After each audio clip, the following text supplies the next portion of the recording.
Hello everyone, welcome to the commerce achiever platform. आज इस video से हम स्टार्ट करने जा रहे हैं अपना न्यू सब्जेक्ट ऑर्गेनाइजेशन थ्योरी। और ऑर्गेनाइजेशन थ्योरी जो है बेसिकली कंप्लीट थियोरेटिकल सब्जेक्ट है। बट आजकल के टाइम में केवल थियोरेटिकल क्वेश्चंस नहीं आते, डायरेक्ट स्ट्रेट अवे क्वेश्चंस नहीं आते, आपके कुछ नैरेटिव स्टेटमेंट्स आ जाते हैं, उनको एक्सप्लेन करने के लिए बोला जाता है, उसमें क्रिटिकल एनालिसिस करने के लिए बोला जाता है, और भी कई तरीके से क्वेश्चन फ्रेम होते हैं। तो इसकी वजह से आपके ऑथर्स को अंडरस्टैंड करना, उतनी डिफिनीशंस को अंडरस्टैंड करना, डिफरेंट थ्योरीज को अंडरस्टैंड करना बहुत ज़्यादा इंपॉर्टेंट है।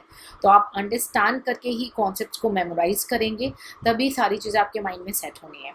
तो आज जो इस सेशन में है, हम पहला जो टॉपिक अंडरस्टैंड करेंगे और आपके साथ डिस्कस करेंगे वो है ऑर्गेनाइजेशन। ऑर्गेनाइजेशन होता क्या है और डिफरेंट जो ऑथर्स एंड स्कॉलर्स हैं उन्होंने क्या डिफ़ाइन किया है ऑर्गेनाइजेशन के बारे में, उसको भी आपके साथ डिस्कस करेंगे।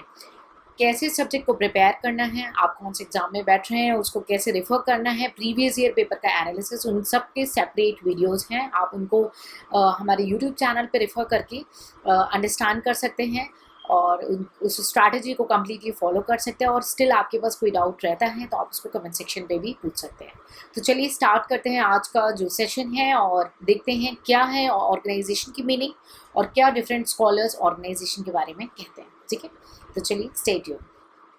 सो ऑर्गेनाइजेशन क्या होता है? ऑर्गेनाइजेशन, देखिए, कोई भी व्यक्ति, कोई भी इंडिविजुअल, कोई भी पर्सन जो है वो आइसोलेट नहीं रह सकता, वो अकेले नहीं रह सकता। तो जब वो अकेले नहीं रह सकता, that need a social relationship, अपने आउटसाइड कुछ लोगों की सोशल रिलेशनशिप है। तो ये हमारी बेसिक कॉन्सेप्ट है कि कोई भी व्यक्ति अकेले नहीं रह सकता। बट अगर हम इसको लिंक करें ऑर्गेनाइजेशन के साथ, तो एक ही व्यक्ति अपनी ज़रूरत की, अपने नीड्स की सारी चीज़ें खुद प्रोड्यूस नहीं कर सकता, अपने नीड्स को इंडिविजुअली सेटिस्फाई नहीं कर सकता, उसको multiple organisations and multiple people की नीड होती है। ठीक है, सो इसका मतलब हम ये कह सकते हैं कि जो ऑर्गेनाइजेशंस हैं हमारे, वो क्या हैं? डिपेंडेंट हैं, ठीक है, ऑन ईच अदर। तो इसीलिए हमें ऑर्गेनाइजेशन की ज़रूरत पड़ती है। तो जो individuals, n number of the individuals आपस में जुड़ जाते हैं, ठीक है, और एक दूसरे के ऊपर डिपेंडेंट होते हैं, सोशल पार्टिसिपेशन होता है, तो वो जो स्टेप जो फॉर्म होता है, ये जो पूरा ग्रुप होता है, इसको हम बोलते हैं ऑर्गेनाइजेशन। ये तो मैंने आपको ले लैंग्वेज में समझा रही हूँ कि कॉन्सेप्ट आपके माइंड में सेट हो जाना चाहिए कि इसकी नीड क्यों अराइज हुई। ठीक है, सो एक individual can not produce everything to satisfy all its needs and wants, and that individual has to depend on one or another person। उनको किसी और के ऊपर डिपेंडेंट होना पड़ता है। एक इंडिविजुअली खुद ही अपने लिए, उसको सपोज करो सोप की नीड है तो वो उसको नहीं प्रोड्यूस कर सकता। वो गेहूँ चावल हो गया, आटा हो गया, सब्जी हो गया, एक इंडिविजुअल सारी चीज़ें नहीं कर सकता है, राइट। सो उसको किसी न किसी चीज़ के ऊपर, किसी न किसी लोगों के ऊपर डिपेंडेंट होना होगा। और जब वो सारे लोग मिल करके एक दूसरे के साथ काम करते हैं, उसको बोलेंगे ऑर्गेनाइजेशन। ठीक है, सो बिजनेस के अगर हम पर्सपेक्टिव को देखें, जो हमारे ऑर्गेनाइजेशन का पर्सपेक्टिव है, हमारी बहुत सारी जो एक्टिविटीज़ हैं, ठीक है, हमारी जो एक्टिविटीज़ हैं वो ग्रुप हो जाती हैं डिफरेंट फंक्शंस में। ठीक है, कि कौन क्या काम करेगा, और हर फंक्शंस में, हर एक्टिविटीज़ को परफॉर्म करने के लिए सबको अपनी अपनी एक अथॉरिटी दी जाती है कि तुम इस अथॉरिटी, तुम्हारे पास ये अथॉरिटी है, तुम ये काम करो। ठीक है, और रिस्पॉन्सिबिलिटी दी जाती है। ठीक है, जिन स्टूडेंट्स के पास बुक है, और 2020 अटेम्प्ट में जो बच्चे बैठ रहे हैं, आपके लिए वही एलिजिबल है। जो अमेंडमेंट्स, कुछ भी चेंजेस जो होगा, कोई भी बुकलेट में होगा, हम आपको इंटीमेट कर देंगे, डोंट वरी। जिन स्टूडेंट्स के पास बुक नहीं है या बुकलेट नहीं है, आप प्लीज़ ईमेल करेंगे टीम को and try to get the latest amended book. Book केवल पीडीएफ में अवेलेबल है, we are not providing hard copy as far as not possible. लेकिन आप हमारे इस प्लेटफॉर्म पे जुड़े रहेंगे तो आपको अपडेट हो जाएगा अगर हम हार्ड कॉपी प्रोवाइड करें। बिकॉज देखिए, कॉस्ट बेनिफिट और नेचर एनालिसिस के हिसाब से देखिए, तो it's good for you to go with the PDF only. Okay, और आपके बहुत सारे एप्लीकेशंस आ चुके हैं कि वहाँ पे आप उस पीडीएफ को आराम से जो है अपने पास मल्टीपल रिवीजन कर सकते हैं। और बेस्ट पार्ट क्या है कि जब भी कोई न्यू अमेंडमेंट आएगा ना, वो आपको चिंता करने की ज़रूरत नहीं, ऑटोमेटिकली आपके पास वो अपडेटेड नोटिफिकेशन आ जाएगा। ठीक है, so books are available on the PDF, और इसके लिए आप टीम को कांटेक्ट कर लेंगे। ठीक है, either you can Telegram them और ईमेल देम, व्हाट्सएप देम। ठीक है, आप उनसे बात कर लेंगे। चलिए, तो अथॉरिटी एंड रिस्पॉन्सिबिलिटी जो है हर फंक्शंस में बांट दी जाती हैं, ठीक है। तो आई होप आपको बेसिक मीनिंग क्लियर हो गया कि ऑर्गेनाइजेशन क्या है। मैं इसको थोड़ा आपके लिए क्लियर कर देती हूँ सो दैट अभी जिनके पास बुक नहीं है वो एक थोड़ा सा इसको रीड कर सकें, एक बार जस्ट ओवरव्यू कर सकें, ठीक है। ठीक है, तो चलिए अब हम जो आगे देखेंगे क्या कि डिफरेंट ऑथर्स ने ऑर्गेनाइजेशन के बारे में क्या बोला है उसको डिस्कस करेंगे। सबसे पहले हमारे पास जो डिफिनीशन आ रही है वो आ रही है लुइस एलन की। क्या बोलते हैं Louis Allen? Organisation is the process. Process का मतलब पता चल चुका होगा आपको, लगातार होगा ये, of identifying and grouping work to be performed, defining means organisation क्या है? वो एक प्रोसेस है जो कि लगातार मेंटेन रहेगा, जो क्या करेगा? आइडेंटिफाई करेगा, ठीक है, और ग्रुप करेगा किसको? काम को, ठीक है। आइडेंटिफाई और ग्रुप करेगा किसको? काम को। One second, okay. आइडेंटिफाई और ग्रुप करेगा काम को, ठीक है। कौन से काम को? जिनको उन्हें परफॉर्म करना है, डिफाइन होना चाहिए वो वर्क, और डेलीगेट होना चाहिए, यानी कि किसी को दिया जाना चाहिए। डेलीगेशन मीन्स किसी को देना। अभी ना कुछ कुछ ऐसे टर्म्स आएंगे जिनकी मीनिंग आपको क्लियर नहीं होगी। हम कोशिश कर रहे हैं कि हम जो प्लेटफॉर्म है कॉमर्स अचीवर के एज ए डिक्शनरी क्रिएट कर रहे हैं, वहाँ पे डिक्शनरी पे आप सर्च करोगे अपने वर्ड्स को, आपको उसकी मीनिंग मिल जाएगी, वो भी रिसर्चर्स की मीनिंग मिलेगी आपको वहाँ पे, ठीक है। और अगर आपका जो सर्च वर्ड वहाँ पे मीनिंग नहीं मिल रही है, आप अपना टाइम मत वेस्ट करना। आप कहीं पे भी इसको सुन रहे हैं वहाँ पे कमेंट सेक्शन में, टेलीग्राम में, ईमेल में आप हमें मेंशन कर देना। आप अपना टाइम मत वेस्ट करना, ठीक है। और हम उसको इमीडिएटली रिसर्चर की मीनिंग आपके साथ शेयर कर देंगे, ठीक है। तो डेलीगेशन मीन्स किसी को देना, यानी जैसे एक पर्सन है, ठीक है, पापा है आपके घर में, वो सब भाई बहनों को काम डिस्ट्रीब्यूट कर रहे हैं, तो क्या कर रहे हैं? सबको अपना अपना काम डेलीगेट कर रहे हैं, ठीक है। So this is the delegation, ठीक है। रिस्पॉन्सिबिलिटी एंड अथॉरिटी, डिफरेंस है। रिस्पॉन्सिबिलिटी मीन्स कार्य करने का लिमिट आपका, और अथॉरिटी मीन्स यूज, कोई भी सामान यूज करना है या कोई भी चीज़ें यूज करनी है, ठीक है। तो अथॉरिटी एंड रिस्पॉन्सिबिलिटी डेलीगेट हो रही, and establishing the relationship for the purpose on enabling people to work most effectively together in accomplishing the objectives, ठीक है। यानी एलन क्या कहना चाहता है? एलन ये कहना चाहता है कि ऑर्गेनाइजेशन एक ऐसी जगह है, वो ऐसे एक इंस्ट्रूमेंट है जहाँ पे सारे गोल्स अचीव हो सकते हैं, ऑर्गेनाइजेशन के गोल्स अचीव हो सकते हैं वहाँ पे, ठीक है, जहाँ पे there is a work for each and every person, ठीक है। और हर पर्सन के लिए जो वर्क है, जो वहाँ पे फिक्स्ड वर्क है, वो उनको पता है कि उन्हें क्या करना है, उनको किन सामानों से को यूज़ करना है, उनकी क्या अथॉरिटी है कि उनको क्या क्या चीज़ें यूज़ करनी, उनकी क्या रिस्पॉन्सिबिलिटी है, उनका क्या दायित्व है, वो सारी चीज़ें फिक्स्ड हैं। और जब उनको पता है कि उनके लिए उनके ऊपर क्या जिम्मेदारियां हैं, क्या अथॉरिटी एंड रिस्पॉन्सिबिलिटी है, तो वो अपने हिसाब से उसको एकॉम्प्लिश करेंगे ताकि जो मेन गोल है वो अचीव हो जाए, ठीक है। तो आई होप मैंने इसको बहुत ही ले लैंग्वेज में आपको एक्सप्लेन कर दिया है, आपको समझ में आ चुका होगा। अब हम एक बार फिर से इसके वर्ड्स को रीड कर लेते हैं ताकि जो वोकैब है आपकी वो स्ट्रॉन्ग हो जाए, ठीक है। आप जिस भी एग्ज़ाम में बैठ रहे हैं, आपसे रिक्वेस्ट है प्लीज़ आप प्रीवियस ईयर पेपर के एनालिसिस को ज़रूर से देखेंगे, उसके बाद ही आप क्लासेस को स्टडी करना स्टार्ट करेंगे। तो लुइस एलन क्या बोलते हैं? Organisation is the process of identifying and grouping the work to be performed, defining and delegating responsibility and authority, and establishing relationships for the purpose of enabling people to work more effectively together in accomplishing the objectives. In other words of Allen, organization is an instrument in achieving organizational goals. The work of each and every person is defined and authority and responsibility is fixed for accomplishing the same. I hope the Louis Allen definition आपको clear हो गई है। Next जो है कनॉट्स O'Donnell, ठीक है, क्या बोलते हैं? The establishment of authority relationships with provision for coordination between them. Authority तो दे दी, उनके बीच में आप कोऑर्डिनेशन की बात कर दी इन्होंने, नई बात, coordination between them both vertically and horizontally.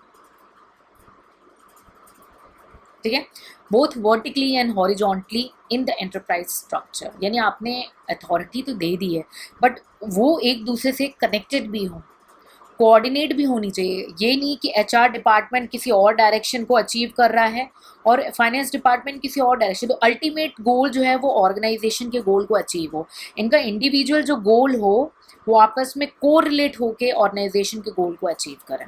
Clear हो रहा? ओके।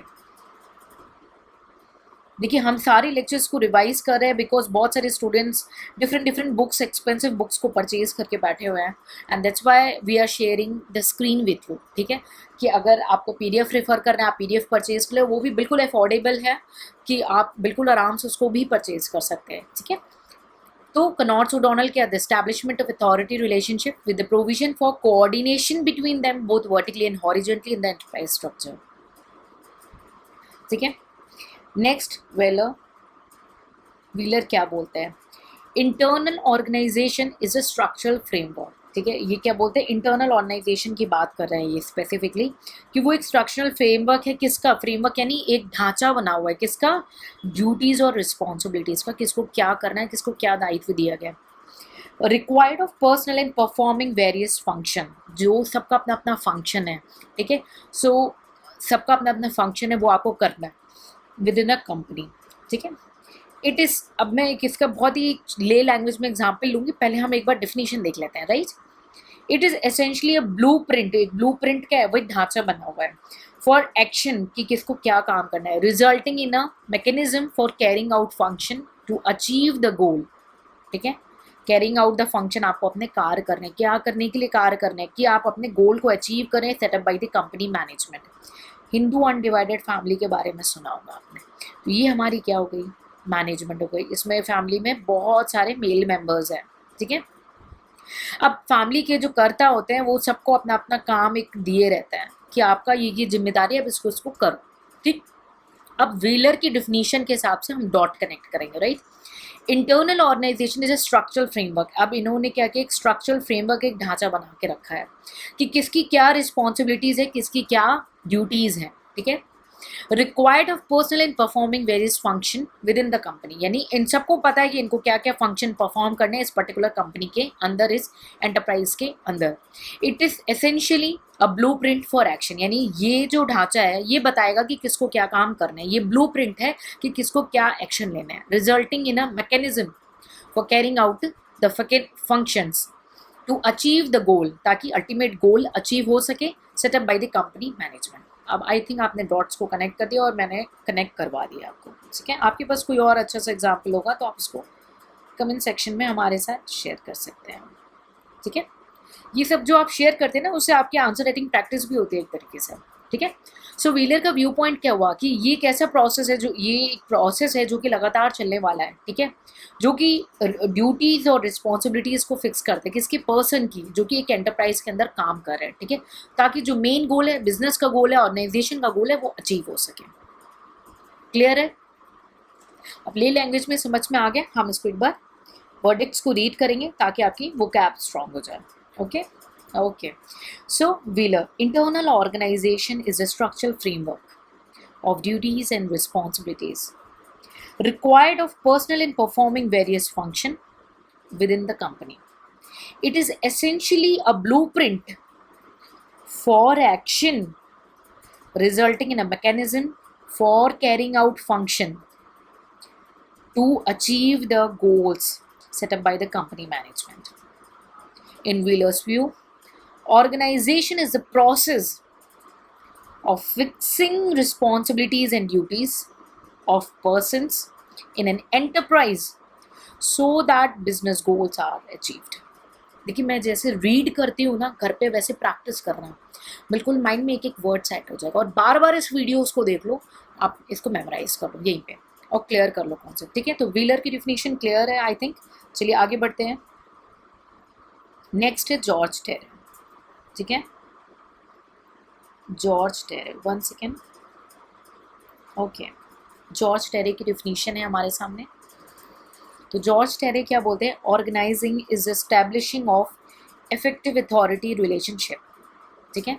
ऑर्गेनाइजिंग का मतलब क्या हुआ, किसी को ऑर्गेनाइज करना हो, यानी कि हम उसको स्टैब्लिश क्या करें कि किसको क्या काम करना है, वो कैसे यूज़ कर सकता है उसको। Relationship among the selected work, कि कौन सा काम कौन करे, कैसे करे। सिलेक्टेड पर्सन्स हैं, कौन करेगा, ठीक है, कहाँ पे होगा वो काम। Work places in order sequence, order for the group to work together efficiently, ठीक है। यानी टेरी क्या कहना चाहते हैं ऑर्गेनाइजेशन के बारे में, ये बताना चाहते हैं कि ऑर्गेनाइजेशन जो है वो रिलेशनशिप है पर्सन्स का आपस में और उनके काम का, ठीक है, ताकि वो एक एफिशिएंट वे में कंडक्ट किया जा सके। क्लियर? ओके, वर्डिक्स को रीड कर लेते हैं एक बार। Okay, organising is establishing of effective authority relationships among selected worker, person and workplace in order for the group to work together efficiently. According to the Terry, organization is the creation of relationship among persons and work so that it may be carried out in a better and efficient way. Clear है? Okay, चलिए आगे बढ़ते हैं। Oliver Sheldon, देखिए maximum मैं कोशिश करूँगी कि आपको डिफिनीशंस कवर कराऊँ, ताकि आपका ब्रेन जो है ना, अगर ऐसे नैरेटिव सेंटेंस आते हैं आपके एग्जाम में तो आप उसको खुद से सॉर्ट आउट कर सको। और I want to create in you the quality of learning, आपके अंदर वो क्रिएट करना है ताकि आपको डिफ़िकल्टीज नहीं हो अपनी प्रिपरेशन के टाइम, रिविजन्स के टाइम, ठीक है। चलिए आगे बढ़ते हैं। ऑलिवर शेल्डन, ऑलिवर शेल्डन की डिफिनीशन है, क्या बोलते हैं, ऑर्गेनाइजेशन क्या है, प्रोसेस है, प्रोसेस यानी लगातार चलेगा। So combining the work which individual और ग्रुप हैव टू परफॉर्म, उनको जो ग्रुप्स को या इंडिविजुअल को काम दिया गया है उसको कंबाइन करना with the facilities necessary for its execution, यानी वो इम्प्लीमेंट हो जाए डाउन लेवल पे। That the duties so performed provided the best channel for the efficient systematic positive coordinated application यानी अप्लाई करना, उनको जो भी काम दिया है ना उसको ऐसा एग्जीक्यूट करना है कि बहुत अच्छे से वो अपना एफर्ट लगा करके पॉजिटिवली उसको अप्लाई कर सकें, ठीक है, ऑफ द अवेलेबल एफर्ट। यानी organisation helps efficient utilisation of resources by dividing the duties of various person, यानी कि अकॉर्डिंग टू ऑलिवर शेल्डन क्या हो रहा है कि ऑर्गेनाइजेशन के रिसोर्सेज यानी जो भी ह्यूमन बींग्स हैं उनको उनकी क्वालिटीज़ के बेसिस पे उनको काम डिवाइड कर देता है, और वो जो काम जो ड्यूटी डिवाइड करता है डिफरेंट पर्सनस का, उनका इफेक्टिव यूटिलाइजेशन देखता है, उनका कॉम्बिनेशन है यूटिलाइजेशन ऑफ द रिसोर्सेज का, ठीक है। So I am going to read for you. According to Oliver Sheldon, organisation is a process, so combining the work which individual or group have to perform with the facilities necessary for its execution. That the duties so performed provide the best channels for the efficient, systematic, positive and coordinated application of the available effort. Organization helps in efficient utilization of resources by dividing the duties of various persons. I hope मैंने clear कर दिया है and I hope आपको concept clear हो गया है। Next आगे बढ़ते हैं। स्प्रिगल की डिफिनीशन है, ठीक है, क्या बोलते हैं Spriegel, in the broadest sense organisation refers to the relationship between various factors present in a given endeavour, यानी उस पर्टिकुलर ऑर्गेनाइजेशन में कोई भी चीज़ें ना उनका आपस में relationship. Factory organisation concern itself with the internal relationship within the factory, यानी अगर हम फैक्ट्री को देखें एज एन ऑर्गेनाइजेशन तो वो अपने विद इन द फैक्ट्री में सबका आपस में रिलेशनशिप को ध्यान में रखता है। Such as responsibilities of personal arrangement and grouping of machines and machine control, ठीक है। यानी कि ये जिस भी चीज़ को देख रहे हैं स्प्रिंगल देख रहे हैं कि अगर एक हम फैक्ट्री की बात करें तो वो भी एक ऑर्गेनाइजेशन है जिसका मेन फोकस है कि सारे लोग आपस में मिलकर के काम करें, ठीक है। और वो जो फैक्ट्री है वो अपने इंटरनल रिलेशनशिप पे फोकस करती है। अगर स्कूल है तो वो भी एक तरीके का ऑर्गेनाइजेशन है और वो भी किस पे फोकस करता है, इंटरनल रिलेशनशिप का सब में। तो स्प्रिंगल बहुत ही ब्रॉड डिफिनीशन एक्सप्लेन कर रहे हैं, ठीक है। सो ये क्या बोलते हैं, enterprise as a whole organisation is a structural relationship between the various factors in the enterprise, यानी एंटरप्राइज के अंदर जितने भी फैक्टर्स हैं उनका आपसी में इंटरनल रिलेशनशिप ऑर्गेनाइजेशन होता है। ठीक है। तो बहुत ही वाइड डिफिनीशन दी है और उन्होंने ये डिस्क्राइब करना चाहा है कि कोई भी चीज़ें हैं ऑर्गेनाइजेशन के अंदर, चाहे पीपल हैं, चाहे फैक्टर्स और भी फैक्टर्स हैं एंटरप्राइज के अंदर, ये सब आपस में इंटरनली रिलेटेड हैं, ठीक है। जो ये सारे फैक्टर्स ऑफ प्रोडक्शन हैं वो आपस में कोऑर्डिनेटेड हैं ताकि ऑर्गेनाइजेशन का गोल जो है वो अचीव किया जा सके। क्लियर है स्प्रिंगल की डिफिनीशन? रीड कर लेते हैं क्विक, ओके।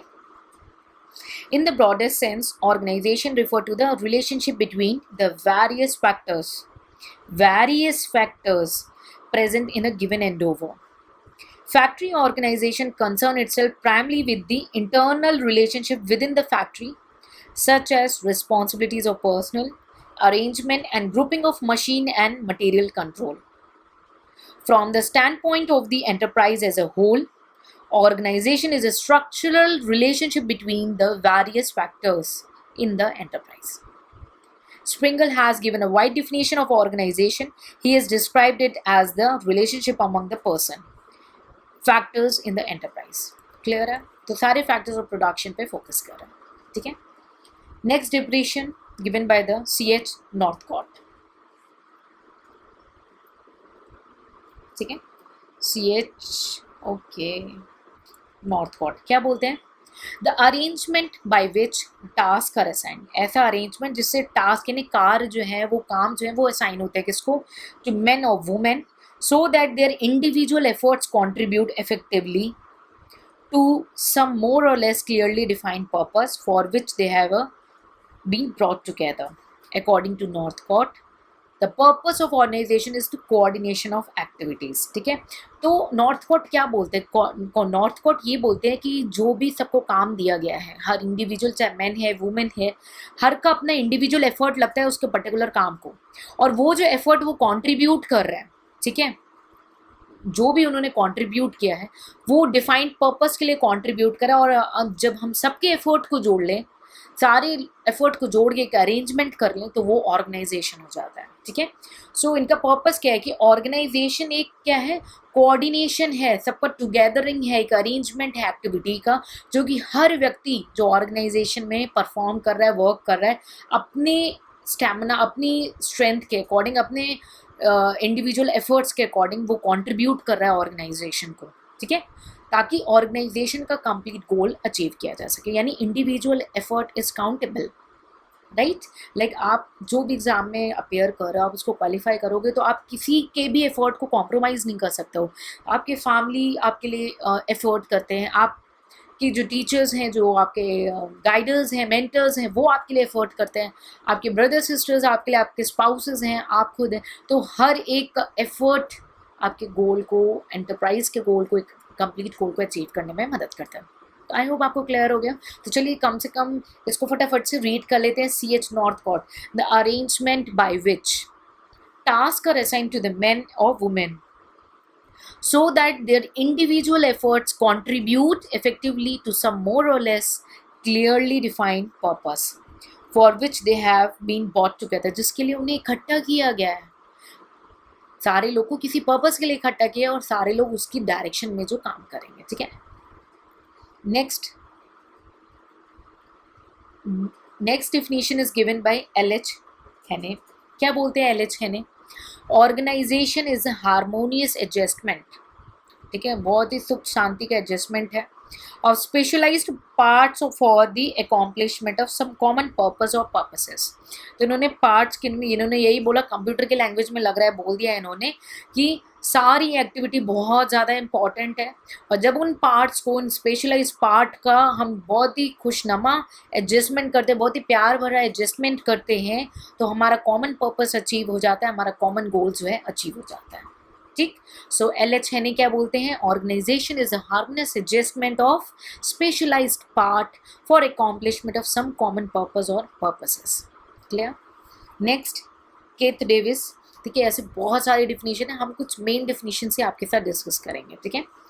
ऑर्गेनाइजेशन में be defined age group of individual, ठीक है, large of small, that is cooperating under the direction of executive leadership in accomplishment of certain common objective, ठीक है।